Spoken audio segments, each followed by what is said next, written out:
新年啱啱過啊，首先祝大家新年快樂，投資得心應手。啱啱踏入2026年啊，睇返2025年嘅樓市，究竟係遍地黃金嘅盛世啊，定話係暗藏危機嘅亂世呢？根據 Cotality 2026年1月最新鮮出爐嘅 Home Value Index， 即係我哋中文叫做房價指數報告啊。2025年全澳洲房價大漲 8.6% 啦，等於每個業主平均帳面係賺咗成7萬蚊澳紙咁多㗎。咁同時咧，亦都揭示咗一個好關鍵嘅信號啊，就係呢一場持續咗成年嘅樓市狂歡咧，其實慢慢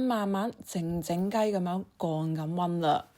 咁我哋咧亦都睇到一個好諷刺嘅現象㗎，就係 Cotality 發布嘅最新 Pain and Gain Report 咧，即係我哋中文叫做盈虧報告，就顯示全澳洲95.5% 嘅賣家都係賺錢離場嘅同時咧，竟然都有首府城市核心區有一半嘅業主係蝕錢流血賣樓㗎。咁我哋今日咧就係拆解呢份報告，去揾出澳洲投資房地產嘅真相啦。我哋會分析邊啲係大輸家，同埋點樣先做到真正嘅贏家呢？如果要喺2026年賺錢，你層樓一定要具備啲咩條件呢？最重要嘅咧就係我會同大家分享12月數據透露嘅重要警告信號啊，同埋咧會用呢啲信號同埋數據去分析2026年嘅市場預測同埋選樓嘅策略，大家一定要睇到最後啊！